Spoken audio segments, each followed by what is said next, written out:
alma cheia de minha alma, flor de luz da minha vida, sobre estrela caída das belezas da amplidão. Quando eu errava no mundo, triste só no meu caminho, chegastes devagarinho e me encheste o coração. Vinhas nas bênçãos dos deuses, na divina claridade, descer minha felicidade em sorriso de esplendor.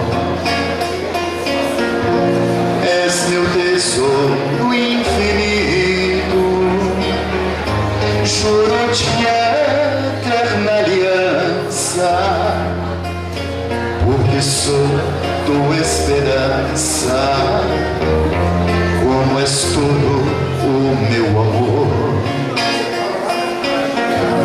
Alma gêmea de minha alma, se eu te perder algum dia,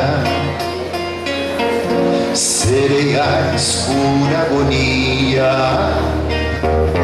da saudade nos teus véus.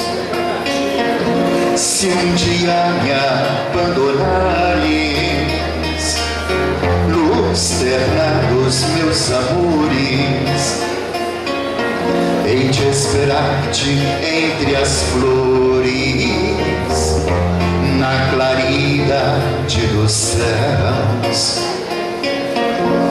Vinhas nas bênçãos dos deuses, na divina claridade, descer minha felicidade em sorriso de esplendor. És meu tesouro infinito, juro-te eterna aliança, porque sou tua esperança, como és todo o meu amor. Todo mundo sabe? Também conhecido aí como hino ao Dr. Bezerra de Menezes, né?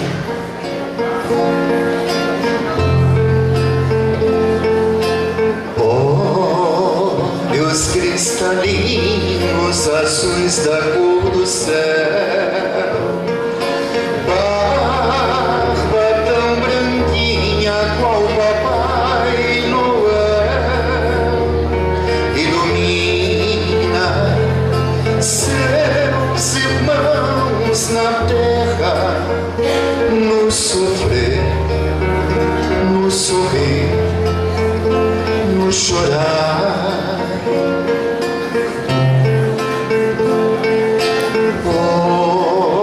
Olhos cristalinos, azuis da cor do céu, barba tão branquinha qual Papai Noel, ilumina seus irmãos na terra, no sofrer, no sorrir, no chorar.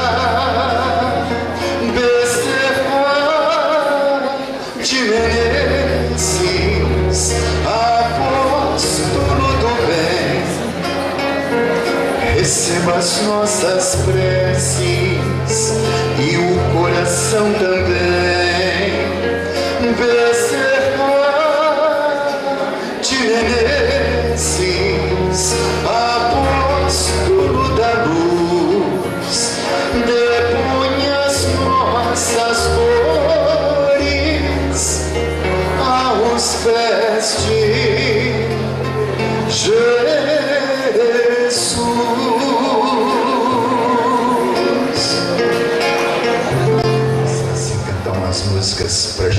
acelerando, né? Preparando aí para a palestra.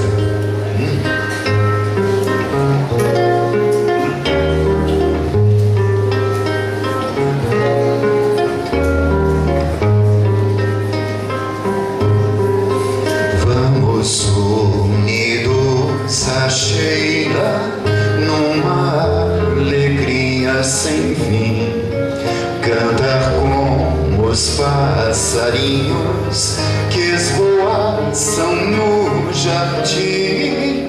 Essa flor tão delicada, quando está juntinho a nós, deixa sempre o seu perfume e o calor de sua voz.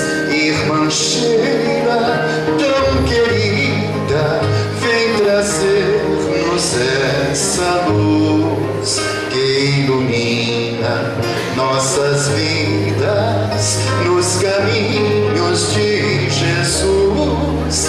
Irmã Sheila, tão querida, vem trazer-nos essa luz que ilumina nossas vidas nos caminhos de Jesus.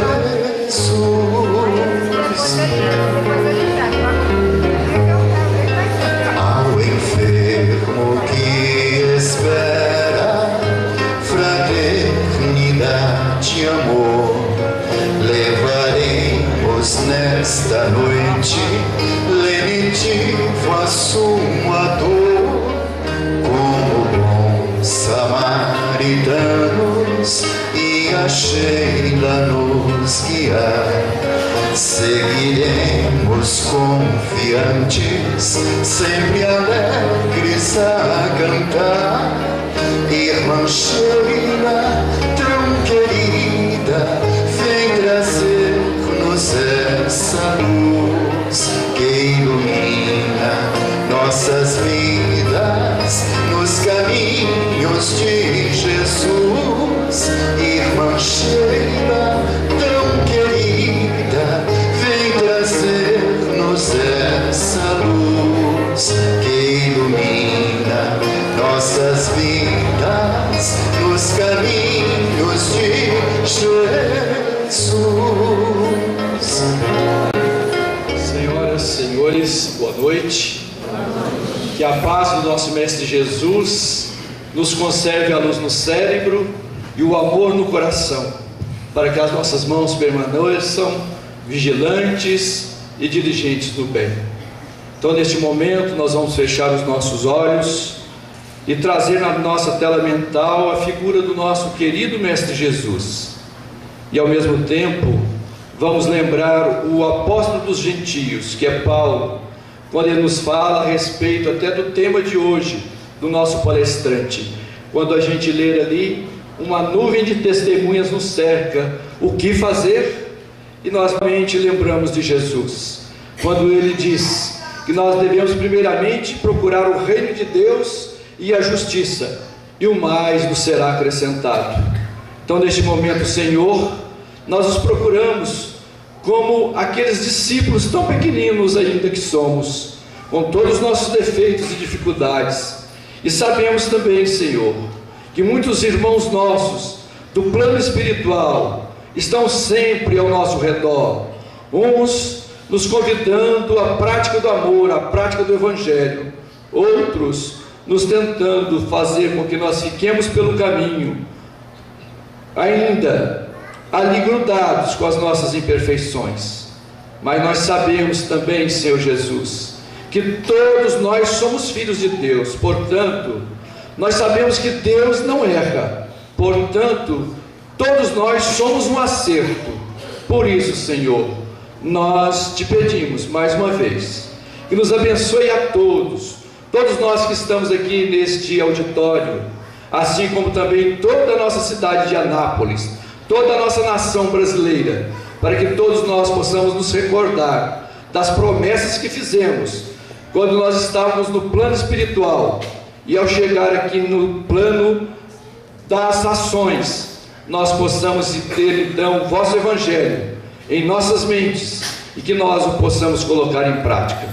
Pedimos então também, Senhor Jesus, não só por nós que vamos assistir essa palestra, mas de um modo especial pelo palestrante da noite, que ele possa ter a inspiração do mais alto, para que ele possa nos falar no fundo dos nossos corações aquilo que nós precisamos ouvir. Fique conosco, Senhor Jesus, hoje, amanhã e sempre. Que assim seja. O André, que vem percorrendo as casas espíritas, é um trabalhador e ele vem fazendo um trabalho muito bacana de divulgação da doutrina espírita. Então eu gostaria de convidar o André Pena, do Centro Espírita União, que vai falar para a gente sobre o tema da noite de hoje. Uma nuvem de testemunhas nos cerca. Como agir? Boa noite a todos.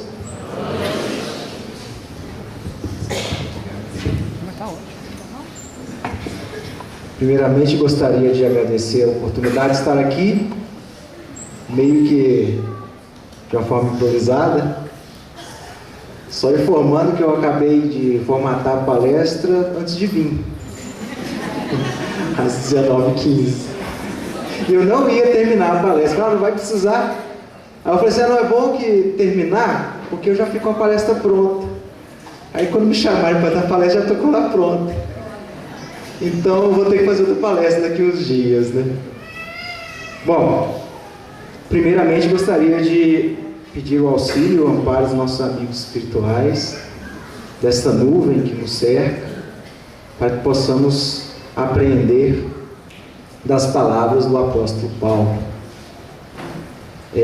Antes de começar, eu peço desculpas se ficou um pouco prolixo, com muito texto, é porque ainda não deu tempo de fazer a revisão. Bom, então quando foi proposto o tema, uma nuvem de testemunhas nos cerca, e o que fazer?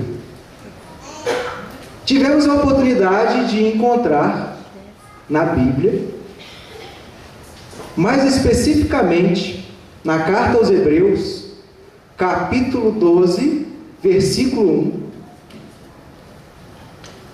esse ensinamento de Paulo, apóstolo, para os hebreus, o seu povo. Paulo era judeu.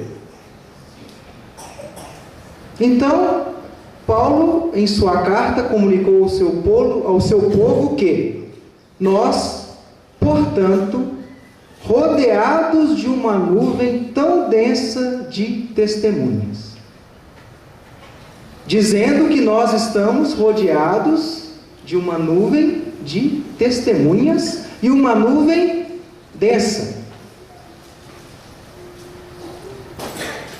A academia, os estudiosos bíblicos, consideram que a carta aos Hebreus não foi escrita por Paulo, pela forma como foi escrita, pelo estilo literário, principalmente. Mas nós temos a oportunidade, no Espiritismo, da informação psicográfica. E nós aqui no Brasil tivemos a grande oportunidade de estarmos no mesmo país que Chico Xavier, que nos esclarece que a carta aos Hebreus foi a única carta escrita de próprio punho pelo apóstolo Paulo. Daí a diferença com as outras cartas. No livro Paulo e Estevão, nós temos isso muito bem relatado. Quando Emmanuel nos diz que, aproveitando as últimas horas de cada dia, os companheiros de Paulo viram que ele escrevia um documento a que dedicava profunda atenção. Às vezes era visto a escrever com lágrimas, como se desejasse fazer da mensagem um depósito de santas inspirações.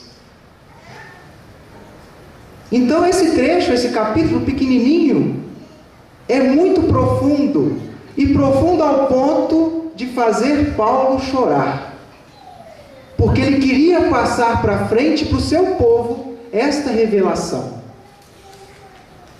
Então nós não podemos deixar essa mensagem passar sem uma reflexão mais profunda. É isso que nós vamos tentar fazer aqui essa noite. Então existe uma nuvem.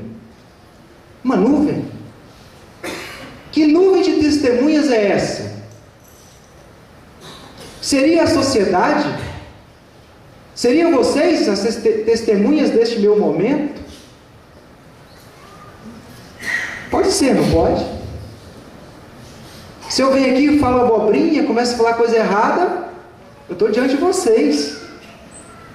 Se eu falo uma coisa aqui hoje, bonita, inspirada, mas lá na rua eu não atuo, não ajo, como eu estou falando aqui. Se lá na rua o meu direito atravessa o direito do meu irmão, essa nuvem, ela pode estar representada na sociedade. No Livro dos Espíritos, quando Kardec pergunta se existe uma condição em que a gente possa gozar de absoluta liberdade para fazer o que quisermos, os Espíritos superiores nos informam e nos respondem que, se nós fôssemos eremitas, se nós não vivêssemos em sociedade, poderíamos fazer as coisas sem interferir na vida dos outros. Só que, desde que vivemos em sociedade, desde que juntos estejam dois homens, há entre eles direitos recíprocos que lhes cumpre respeitar. Então esse é o primeiro nível da nuvem, o nível social, o nível dos espíritos encarnados, que somos nós e que vivemos em sociedade. Somos evoluídos ao ponto de termos as leis, de ter as regras que freiam, que controlam os nossos atos.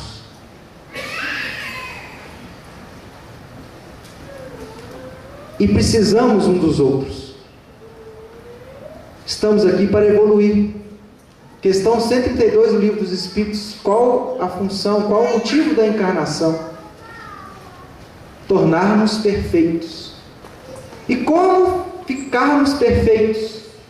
Pelo burilamento de seres encarnados, com as limitações da carne, mas com a oportunidade do trabalho e com a oportunidade do encontro. Só que esse nível de testemunha, esse nível de controle, ele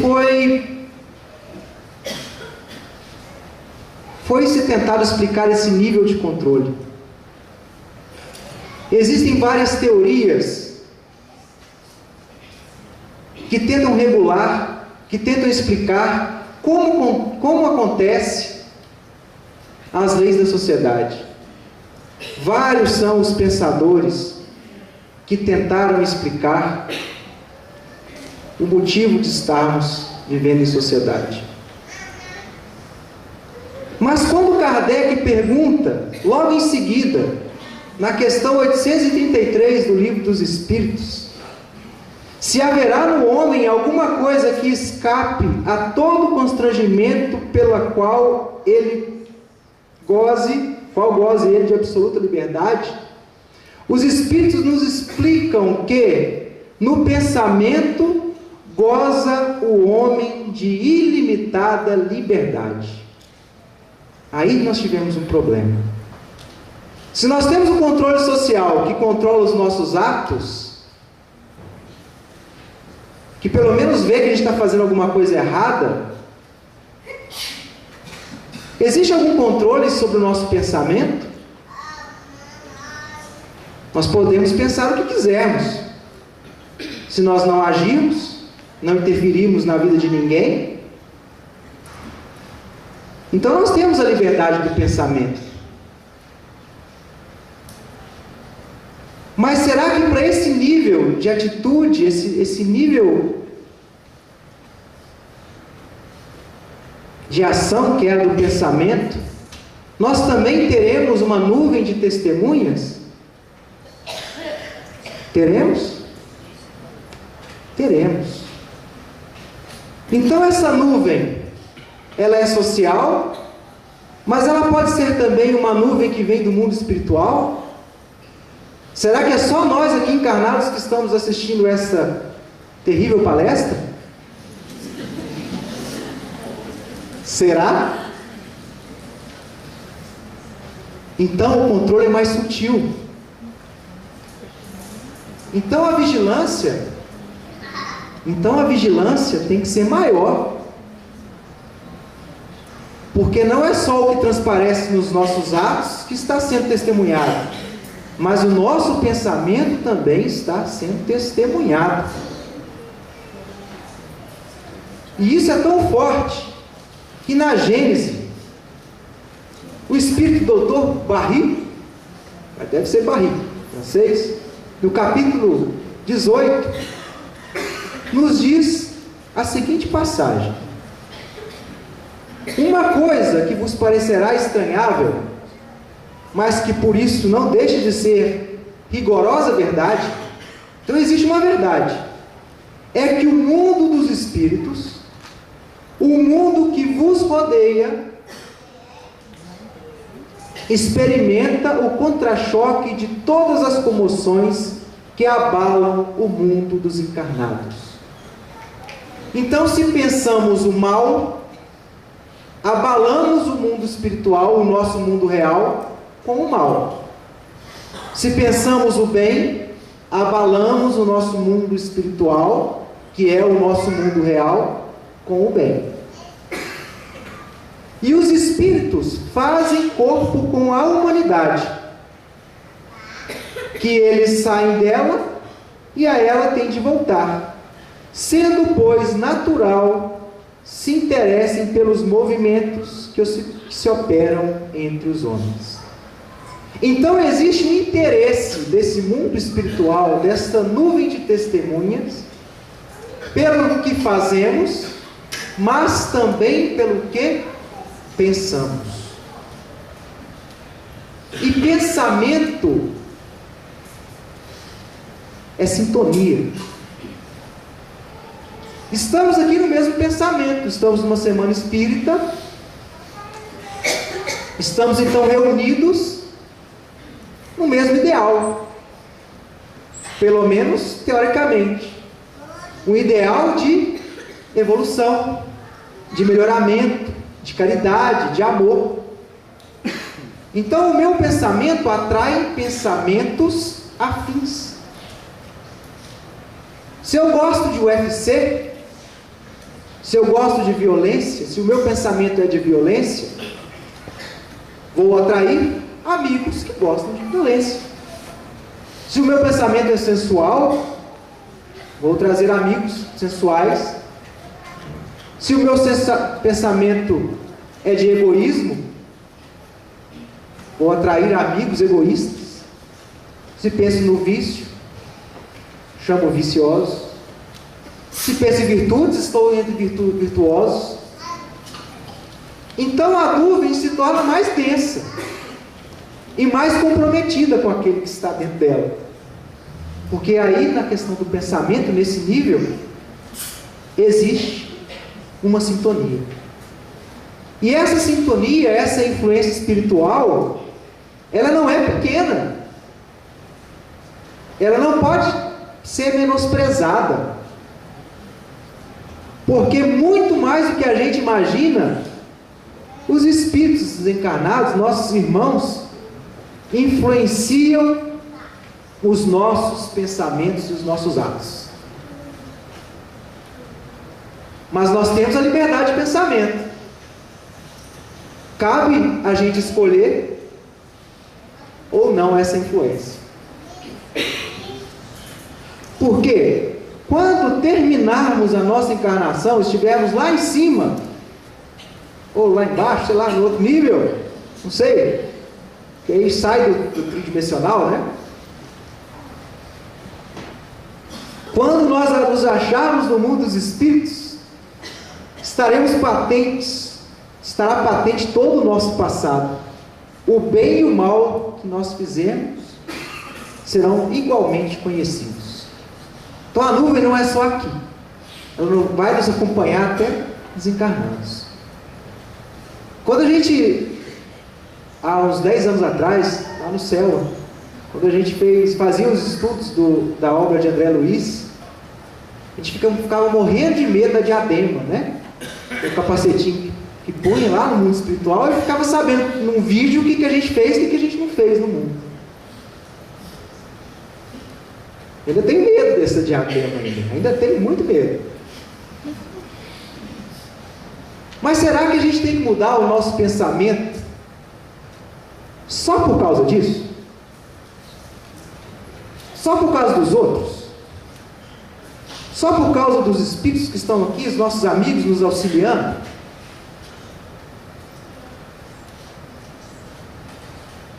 Será que a gente é tão influenciado assim de fazer o mal porque estamos somente obsidiados? Será que o mundo espiritual nos influencia de tal maneira que a gente não pode decidir se a gente quer o caminho do bem ou o caminho do mal? Será que isso é assim? Não é assim. Por sermos indivíduos, filhos de Deus, por sermos espíritos individuais, com a nossa própria história, nós somos seres individuais com a nossa própria história, porque nós recebemos do Criador um presente, que nos individualiza, que é o nosso livre-arbítrio.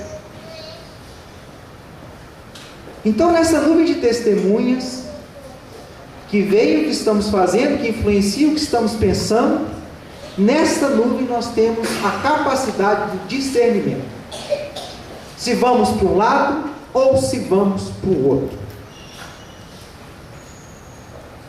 Porque nós temos a liberdade de pensar. E nós temos a liberdade de obrar, de fazer as obras. Sem o livre-arbítrio, o homem seria uma máquina. Seríamos um joguete nas mãos de um Deus bem diferente do Deus Pai, que é justo e bom.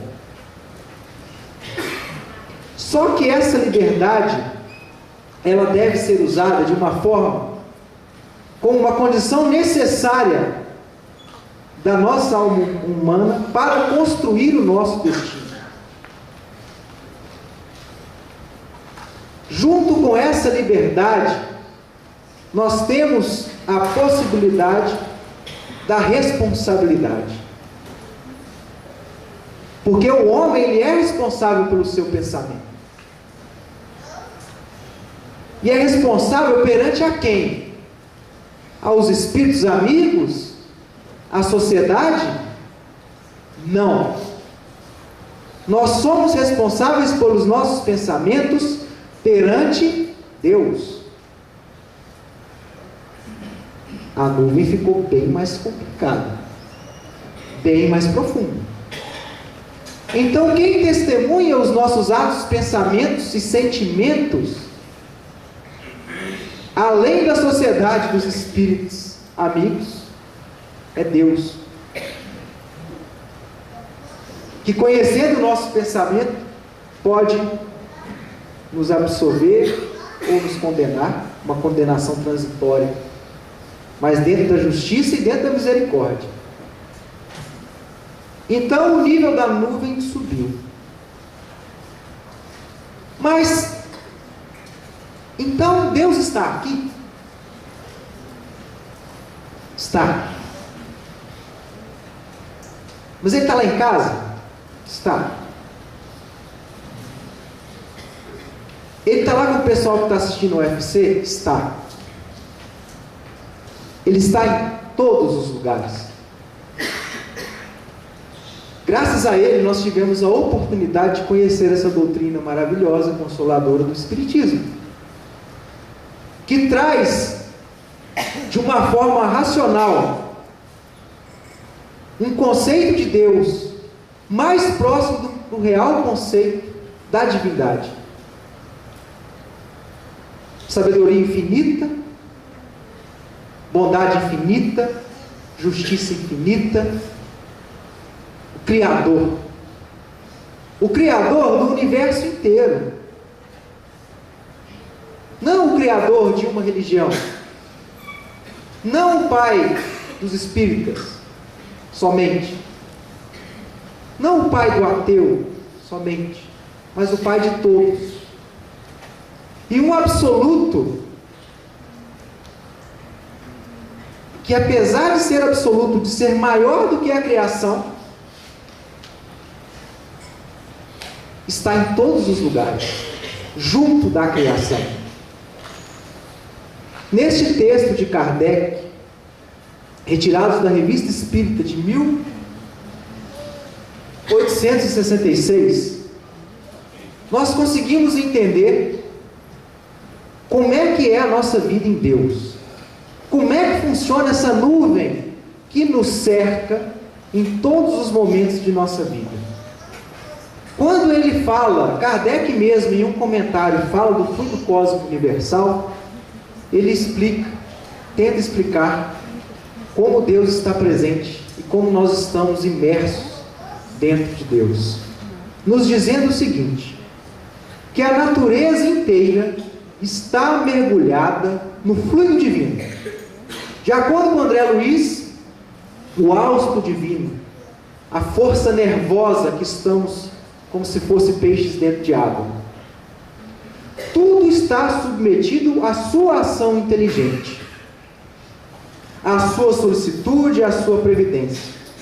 Nenhum ser, por mais ínfimo que seja, que dele não esteja, de certo modo, saturado.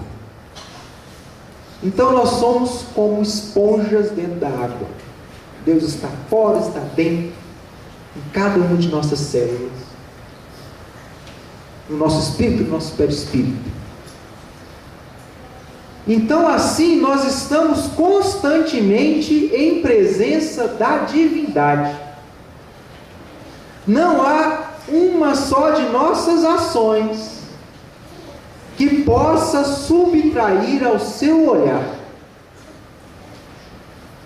Nosso pensamento está em contato com o seu pensamento, e é com razão que se diz que Deus lê nos mais profundos recônditos do nosso coração.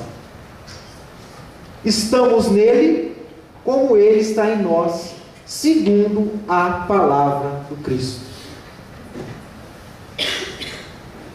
Então, se nós não temos receio de errar perante nossos amigos encarnados, se nós não temos receio de errar diante dos nossos amigos espirituais,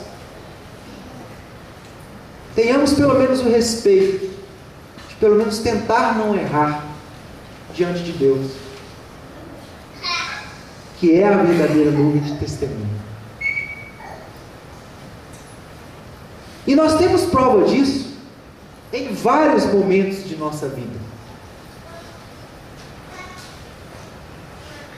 Que existe algo que nos auxilia a tomar a decisão correta.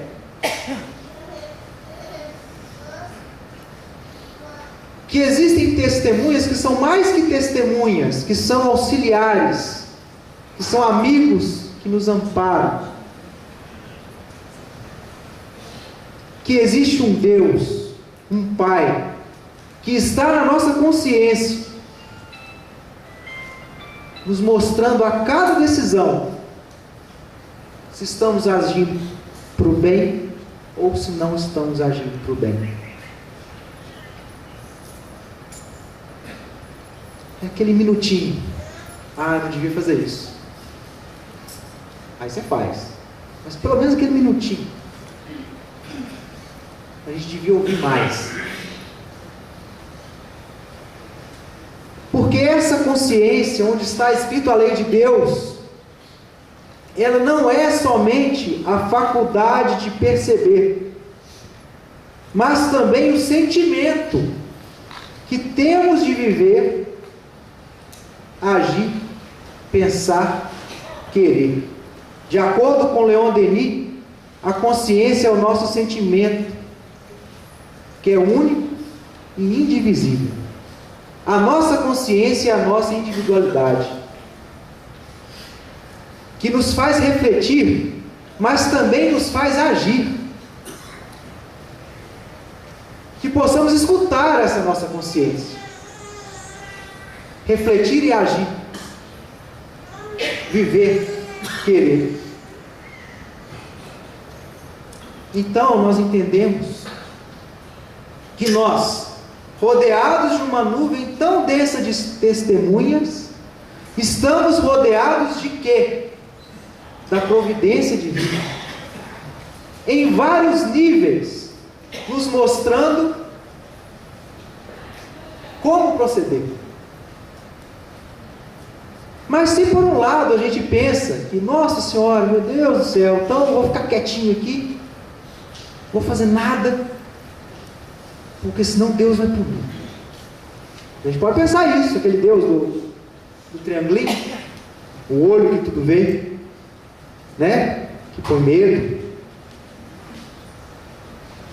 Mas se por um lado Deus está presente nos nossos pensamentos, observando o que estamos fazendo, Ele está também presente através da sua providência divina, nos amparando, nos amando, nos colocando para frente, nos dando a oportunidade da evolução. Então, neste mesmo texto de Kardec, esse raciocínio de Kardec, inspirado raciocínio, ele continua dizendo o seguinte: entre Deus, Ele, e nós, a distância foi suprimida. Então não precisamos de templos para orar. Não precisamos de momentos específicos para pedir e para agradecer. Nós temos a oportunidade da oração no nosso trabalho, no dia a dia, momentâneo, na hora. Nós temos a oportunidade sempre de agradecer o amor de Deus em todos os momentos de nossa vida, porque não existe distância. Deus está aqui, aqui, aqui. Compreendamos sua presença. O que falta é isso, é compreendermos que Ele está aqui, que nós estamos mergulhados como esponjas. É que às vezes a gente mergulha como pedra, vai lá para o fundo, não aproveita a água do amor de Deus. E este pensamento, quando a Ele nos dirigimos, aumenta a nossa confiança, porque não podemos dizer mais que Deus esteja muito longe e seja muito grande para se ocupar de nós. É outra coisa que a gente pensa: não, Deus está lá, quem vai preocupar aqui comigo, com o problema que eu estou passando? Vai, porque Ele está aqui, Ele é seu Pai amoroso,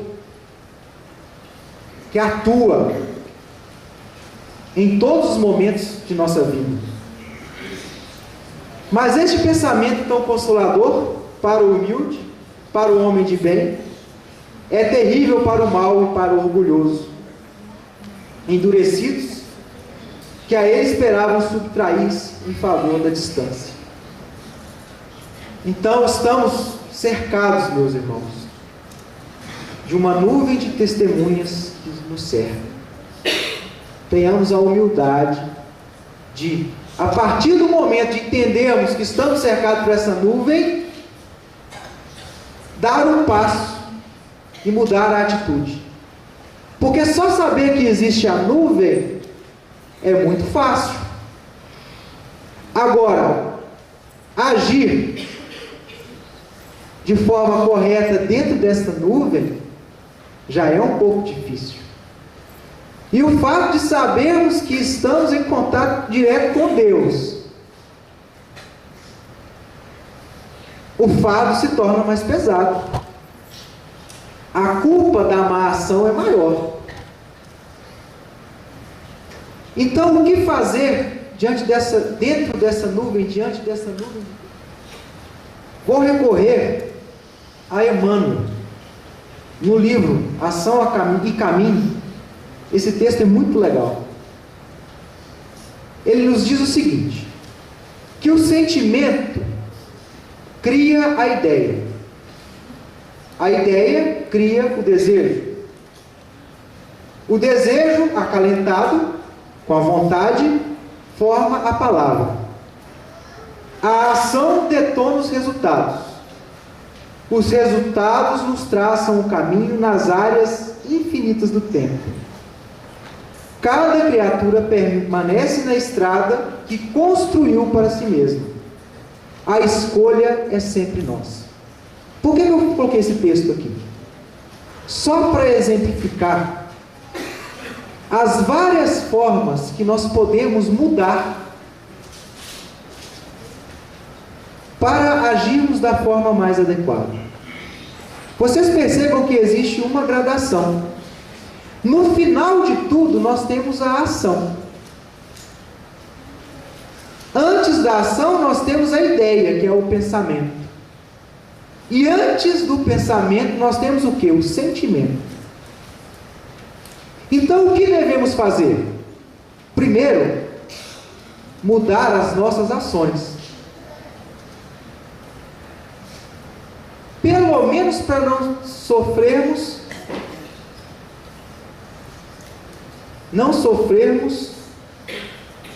as vicissitudes da lei do homem. Primeiro, não fazer o mal, porque senão eu vou ser preso. Segundo, mais profundo, mudar o pensamento, mudar a intenção. Mesmo que no início essa mudança seja baseada no bônus horas que a gente não vai ganhar lá em nosso lar. Mas o terceiro e mais profundo é a mudança do sentimento. É o aprimoramento da consciência. O dia que nós aprendermos e mudarmos o nosso sentimento, nesse dia nós vamos fazer o bem pelo bem, não por uma recompensa, não para evitar uma amargura de uma nova encarnação, mas fazer o bem porque gostamos do bem. Então o exercício começa agora, começa da ação, começa de passo a passo. E quem nos disse isso? Foi Kardec agora, na doutrina consoladora, em 1857? Não. Paulo de Tarso já tinha dito isso lá na carta aos Hebreus. Então, continuando o versículo 1 da carta aos Hebreus, Paulo nos orienta que nós, portanto, rodeados de uma nuvem tão densa de testemunhas, desprendamo-nos de toda a carga e do pecado que nos encurrala. Corramos com constância a corrida que nos espera. Paulo era espírito. Não é? Ele não está falando de evolução, que existe uma corrida, uma caminhada, que a gente tem que caminhar. Ele não está concordando aqui com Kardec, com os espíritos superiores na codificação de Kardec, que nos diz que as diferentes existências corpóreas do espírito são sempre progressivas e nunca regressivas, mas a rapidez do seu progresso, ou seja, a velocidade com que a gente corre a corrida, que Paulo falou, depende dos esforços que faça para chegar à perfeição. Então existe um esforço. Isso é bonito.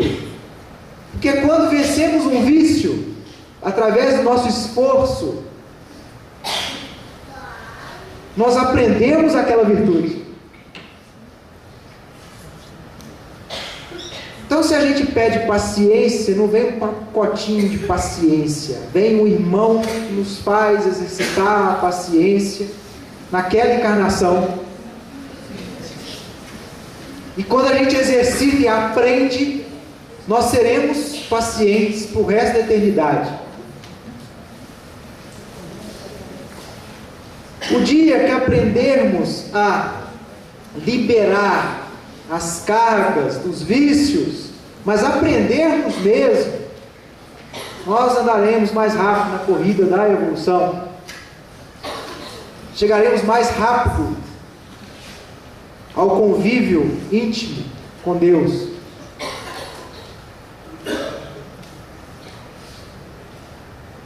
Cabe a nós a responsabilidade de saber escolher. O que fazer? Escolher certo. Porque a liberdade e a responsabilidade, elas são correlativas no ser e aumentam com a sua elevação. Hoje nós temos a possibilidade de pensar no que fazemos. Quando éramos seres irracionais ou um pouquinho racionais, agíamos pelo instinto, contando somente com a bondade de Deus. Hoje nós temos a possibilidade do raciocínio e das escolhas. Olha que presente. E através dessas escolhas nós temos a possibilidade do merecimento. E pelo merecimento nós vamos conquistar virtudes que não desaparecerão.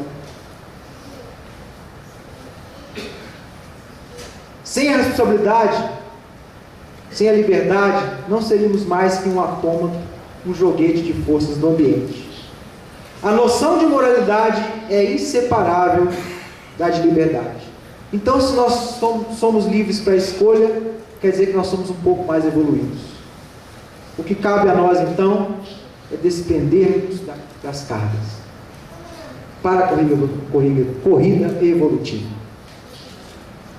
Então, nós podemos fazer a opção de sermos a charrete da direita ou a charrete da esquerda. Mas não precisamos ficar tristes, porque eu tenho um monte de coisa que eu tenho que melhorar. Será que eu dou conta? Será que eu sou menor que os outros por causa disso? Não! Nós estamos no mesmo lugar. Nós somos, todos nós, espíritos imperfeitos. As nossas características gerais são do predomínio da matéria sobre o espírito ainda. Calma. Nós temos ainda propensão ao mal, ignorância, orgulho, egoísmo e todas as paixões que lhes são consequentes. Não precisa preocupar, todo mundo tem isso, tem mesmo. Mas o que nós temos, que nos diferencia dos seres irracionais, é a vontade, é a possibilidade de mudança, é o amparo de um Pai amoroso, misericordioso que está dentro de nós, fora, dentro, tudo quanto é lugar. O que cabe a nós é desprendermos da carga.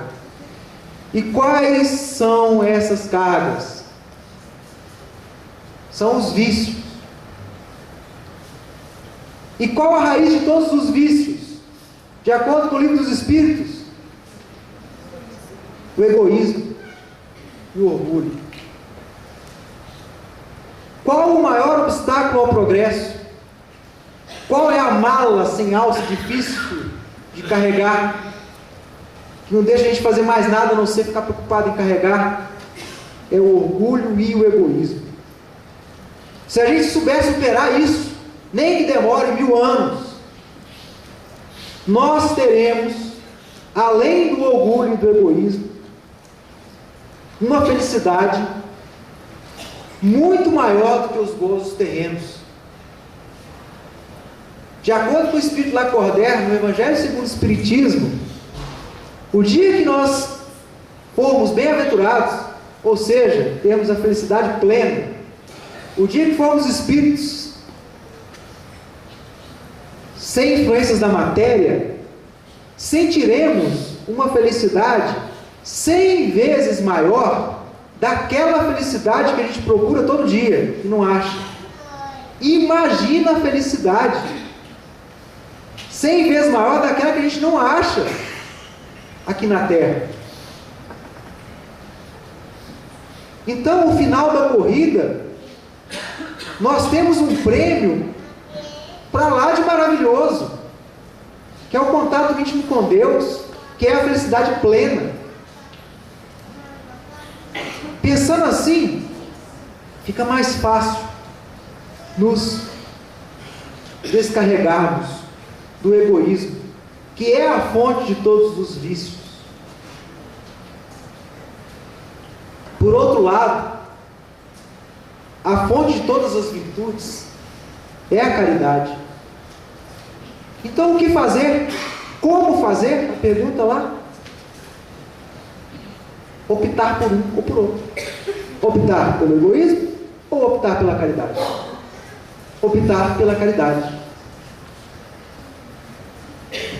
Optar pelo amor em ação. Mas como fazer isso? Será que a gente consegue? Será que existe alguém que já conseguiu fazer isso aqui na Terra? Paulo nos responde que existe, sim. Continuando a carta aos Hebreus, o versículo seguinte, vou ler de novo. Nós, portanto, rodeados de uma nuvem tão densa de testemunhas, desprendamos-nos de toda a carga e de todo o pecado que nos encurrala, que é o egoísmo. Corramos com a constância a corrida que nos espera. Evoluamos com os olhos fixos naquele que iniciou e realizou a fé em Jesus. Acho que todo mundo fala isso. Questão 625 do Livro dos Espíritos. Qual o tipo mais perfeito que nos deve servir de modelo e guia? Jesus. Paulo falou isso lá atrás.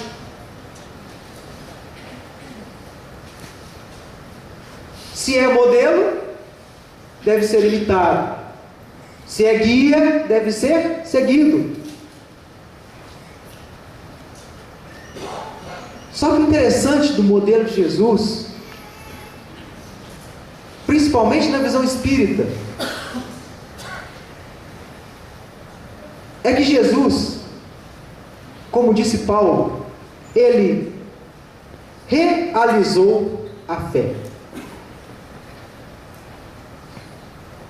Nós não temos que louvar simplesmente, de forma vazia, a figura do Cristo. O ideal seria que nós imitássemos o testemunho de Jesus, que amou no nível máximo todas as pessoas, que não só falou de amor, mas amou, que não só falou de perdão, mas perdoou.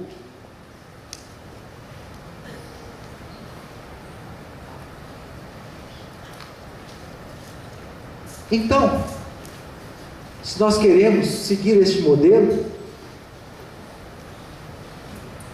nós temos que mudar algumas coisas. As primeiras pessoas que seguiram Jesus, quando Jesus veio na sua encarnação, foram os apóstolos.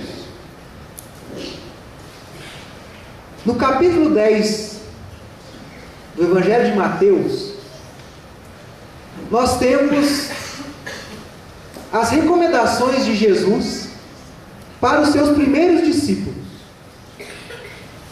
Se a gente for ver na tradução bíblica, ler na Bíblia, vai ver que o negócio é meio... A linguagem é muito forte, meio terrível. É a linguagem da época. Mas Humberto de Campos, no livro Boa Nova, ele faz o resumo e a tradução, sem os mecanismos de linguagem, do que Jesus disse para os seus discípulos. Então eu vou colocar aqui para a gente, para ver se a gente consegue, pelo menos com um modelinho, tentar dar o passo adequado para a nossa evolução. Então Jesus começa o seguinte: amados, não tomareis o caminho largo, por onde toda a gente levada pelos interesses fáceis e inferiores. Buscarei a estrada escabrosa e estreita dos sacrifícios pelo bem de todos. O caminho é muito difícil. Não é fácil. É tortuoso, é alto, é perigoso, é cheio de confusão, é sinuoso, mas é um caminho certo.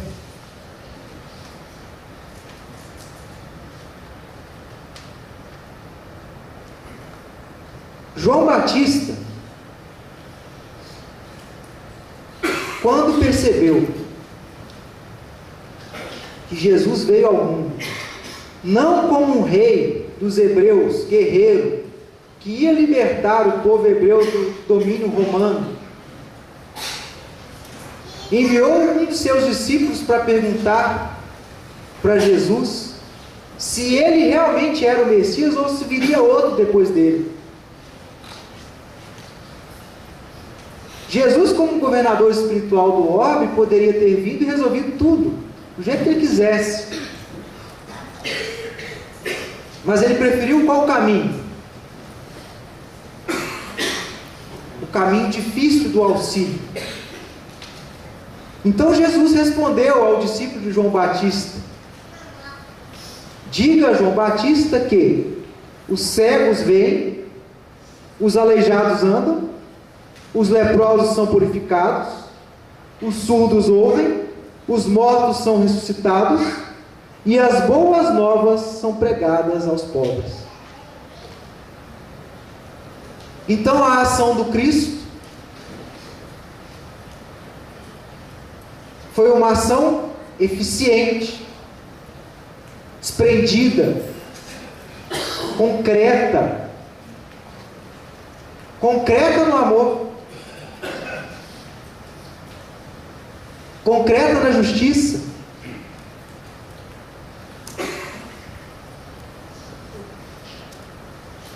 E Jesus continua: também não penetrareis nos centros de discussões estéreis, à moda dos samaritanos, nos das contendas que nada aproveitam as edificações do verdadeiro reino nos corações, com sincero esforço.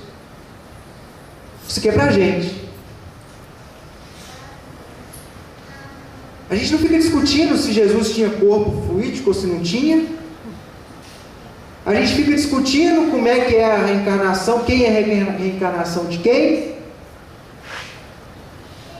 A gente fica discutindo a forma adequada de fazer o passe. Mas a gente dá o passe com amor. A gente entende a ação do Cristo e não como ele veio ao mundo. A gente leu pelo menos um terço dos livros de Chico Xavier, ao invés de ficar querendo saber se era Kardec, se ele era não sei quem, se era não sei quem. Discussões estéreis.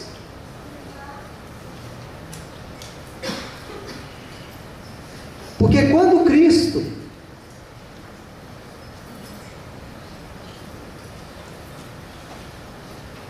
salvou a mulher adúltera do apedrejamento, ele inclinou-se e ficou olhando para o chão. Ele não quis nem saber quem que tinha o pecado e quem que não tinha. Ele nem não quis saber quem estava certo e quem estava errado. Ele ficou olhando para o chão, enquanto as pessoas ficavam jogando as pedras fora porque tinham defeitos. Somos capazes de trabalhar e continuar amando, não entrando em discussão, não tentando saber quem é melhor, quem que é pior do que o outro. Conseguimos? Nós tentemos, pelo menos. Aqui no final está meio feio o slide, que foi nos últimos 5 minutos. Reuni convosco todos que se encontram de coração angustiado. Dizei-lhe, de minha parte, que é chegado o reino de Deus. Nós temos a oportunidade nos nossos centros espíritas de receber pessoas angustiadas, aflitas, do ponto de vista material também, mas do ponto de vista espiritual mais ainda. Nós temos a oportunidade de receber de braços abertos, com um abraço, com carinho, com a responsabilidade de informar de forma adequada os ensinamentos do Cristo. E fazemos isso? Ou só vamos para a palestra e vamos embora? Eu estou falando isso para mim também. Porque o Cristo, na sua primeira aparição pública,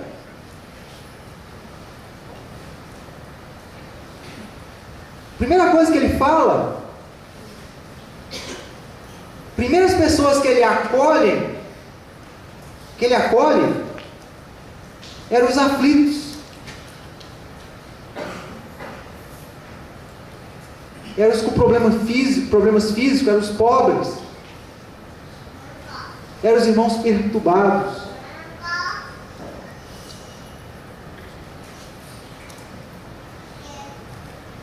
Trabalhar em curar os enfermos, limpar os leprosos, ressuscitar os que estão mortos nas sombras do crime e da desilusão ingratas do mundo, esclarecer todos os espíritos que se encontram em trevas, dando de graça o que de graça vos é concedido.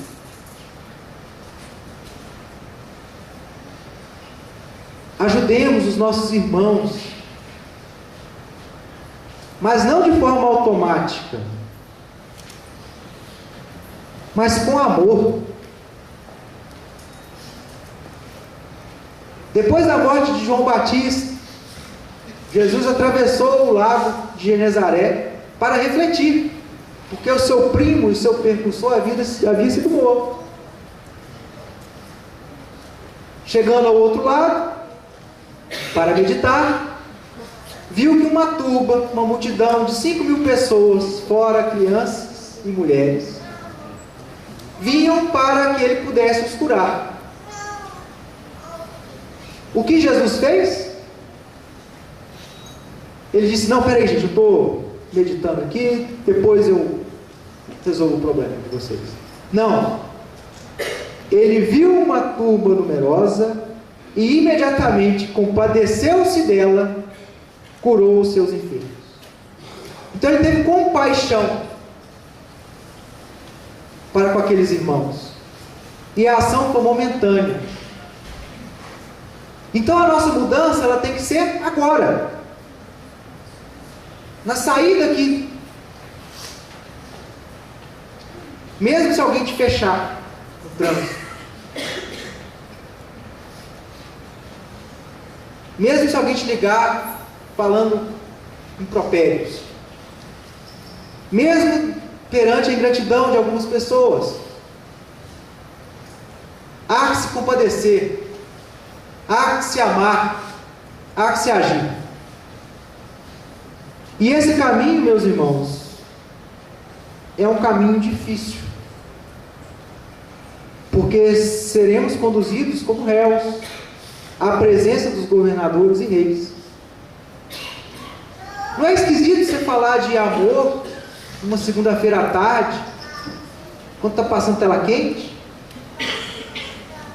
Não é difícil vir para o centro quarta-feira quando está passando futebol? Não é difícil um trabalho assistencial no fim de semana, quando todos os seus amigos vão viajar com a família e te chamam para curtir uma férias em, sei lá, em Caldas Novas? O mundo não está te mostrando que esse caminho não é difícil? Está mostrando sim. Mas se isso está acontecendo, se está difícil viver a vida do nosso trabalho do dia a dia, se está difícil viver a vida fora do Espiritismo, quer dizer que vocês estão testemunhando a causa do Cristo. Pelo menos nós estamos tentando viver como Ele viveu. E o que precisamos é que mesmo nas dificuldades, como réus, frente aos governadores e aos reis, mesmo na humilhação, mesmo no abandono, mesmo num momento triste, que vai levar à sua morte, que nós possamos perdoar. E o que é o perdão para o Cristo? É a forma mais pura de caridade. Benevolência para com todos, indulgência para com a imperfeição dos outros e perdão das ofensas. Então, mesmo humilhado na cruz, qual foi a última atitude do nosso mestre guia? Pai, perdoa-lhes, pois eles não sabem o que fazem. E com essa passagem nós terminamos o versículo 1 e 2 do capítulo 12 da carta aos Hebreus. Vou ler de novo, agora completo. Nós, portanto, rodeados de uma nuvem tão densa de testemunhas, desprendamo-nos de toda a carga e do pecado que nos encurrala, corramos com constância a corrida que nos espera, com os olhos fixos naquele que iniciou e realizou a fé, em Jesus, o qual, pela alegria que lhe foi proposta,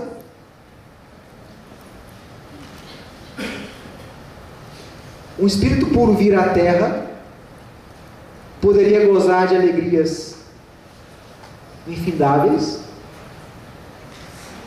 sofreu a cruz.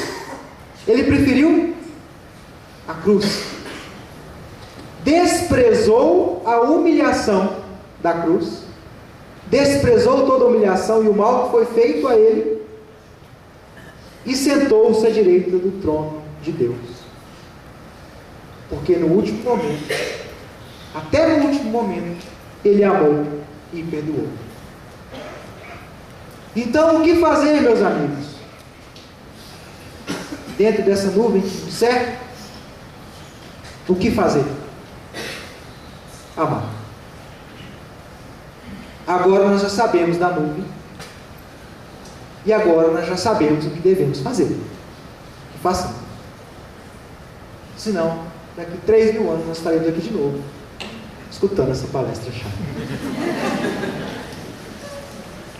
Que nossos amigos espirituais possam nos iluminar nessa noite, que possamos praticar todo o ensinamento do Cristo e que possamos agradecer sempre a oportunidade dessa doutrina consoladora. Me desculpe pelas tropicadas aqui, mas que ficamos conosco. Muito obrigado.